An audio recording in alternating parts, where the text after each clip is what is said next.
नमस्कार, मैं हूं अंकुर और आप देख रहे हैं सत्यहिंदी.com। सत्य हिंदी की एंड्रॉइड ऐप डाउनलोड करने के लिए आप इसके वीडियो के डिस्क्रिप्शन में जाइए। वहां पे आपको एक लिंक मिलेगा जहां से आप ऐप डाउनलोड कर सकते हैं। अब एक नजर डाल लेते हैं अब तक की खबरों।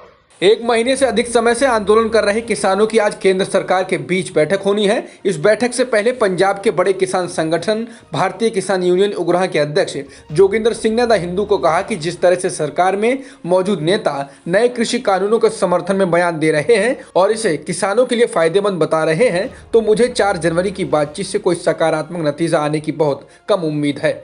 हमारा स्टैंड बिल्कुल साफ है। हम तीनों कृषि कानूनों को रद्द करने के अलावा न्यूनतम समर्थन मूल्य यानी एमएसपी पर कानूनी गारंटी चाहते हैं।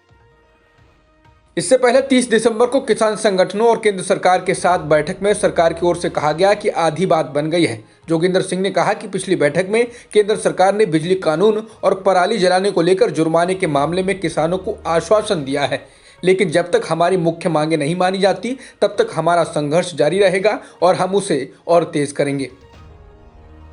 आज किसान और सरकार के बीच वार्ता से पहले रविवार देर शाम को हरियाणा में किसानों पर आंसू गैस के गोले छोड़े गए। उसमें शामिल अधिकतर किसान राजस्थान से थे। वे हरियाणा की सीमा पार कर दिल्ली आना चाह रहे थे, लेकिन उन्हें रोक दिया गया। द हिंदू की रिपोर्ट के अनुसार करीब 600 किसान रेवाड़ी में राजस्थान हरियाणा सीमा पर जबरन बैरिकेड पार करने की कोशिश कर रहे थे, तभी हरियाणा पुलिस ने आंसू गैस के गोले दागे।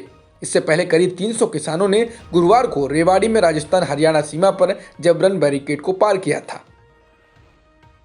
Drug controller general of India यानी डीसीजीआई ने रविवार को कोविड-19 के इलाज के लिए 2 वैक्सीन के आपातकालीन इस्तेमाल की अनुमति दे दी है। इनमें से एक वैक्सीन ऑक्सफर्ड एस्ट्राजेनेका की वैक्सीन है जिसका नाम कोविशील्ड है, तो दूसरी वैक्सीन पूरी तरह से भारत की अपनी वैक्सीन है जिसे स्वदेशी वैक्सीन भी कहा जा रहा है। ये भारत बायोटेक की वैक्सीन है। कोविशील्ड को भारत में serum institute of India company बना रही है, वहीं कोवैक्सीन को Bharat biotech company Indian council of medical research यानी आईसीएमआर के साथ मिलकर बना रही है।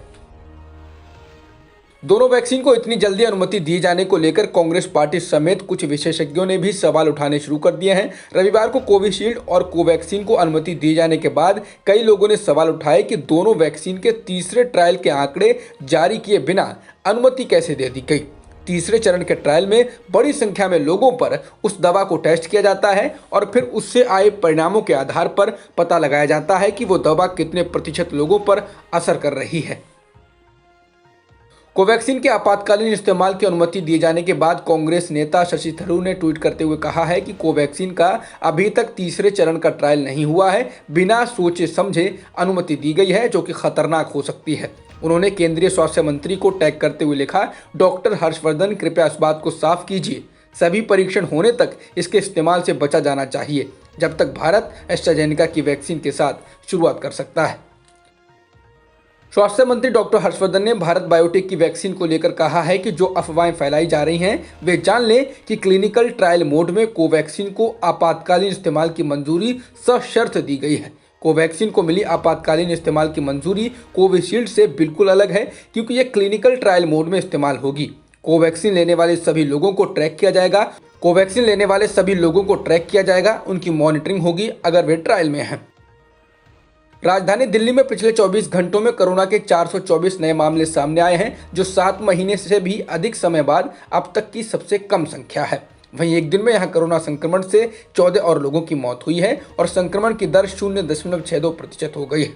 इस समय दिल्ली में कुल मामलों की संख्या 6,26,000 से अधिक है। वहीं इस महामारी के कारण 10,585 लोगों की जान भी जा चुकी है। स्वास्थ्य मंत्रालय द्वारा पिछले एक दिन में कोरोना संक्रमण के 16,504 नए मामले दर्ज किए गए हैं, जिसके बाद संक्रमण के मामले बढ़कर 1,03,40,000 के पार हो गए हैं। इसके अलावा एक दिन में 214 और लोगों की जान भी गई है, जिससे मृतकों की संख्या बढ़कर 1,49,000 के पार हो गई है। फिलहाल एक्टिव मामले 2,43,000 के पार हैं।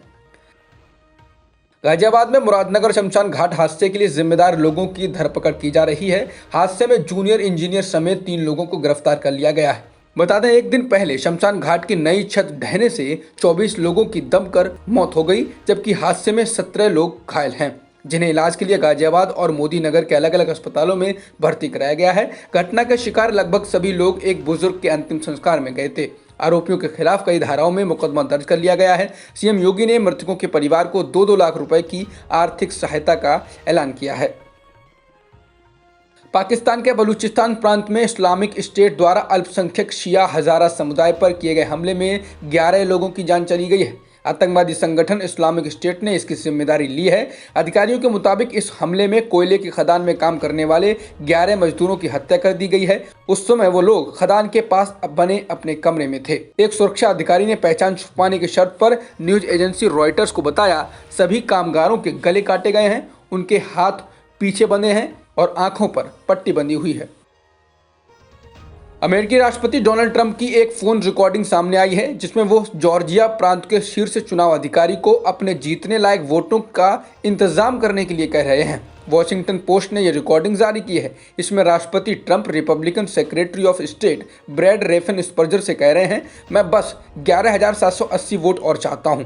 वहीं रेफन-स्पर्जर ट्रंप से कह रहे हैं कि जॉर्जिया के नतीजे सही हैं। बता दें, डेमोक्रेट उम्मीदवार जो बाइडेन ने राष्ट्रपति चुनाव में जॉर्जिया प्रांत में जीत हासिल की थी। उन्होंने कुल 306 इलेक्टोरल वोट जीते थे, जबकि ट्रंप ने 232 वोट। अब तक की खबरों में इतना ही। बाकी खबरों के लिए बने रहिए सत्यहिंदी.com के साथ। सत्य हिंदी का ऐप डाउनलोड करें गूगल प्ले स्टोर पर।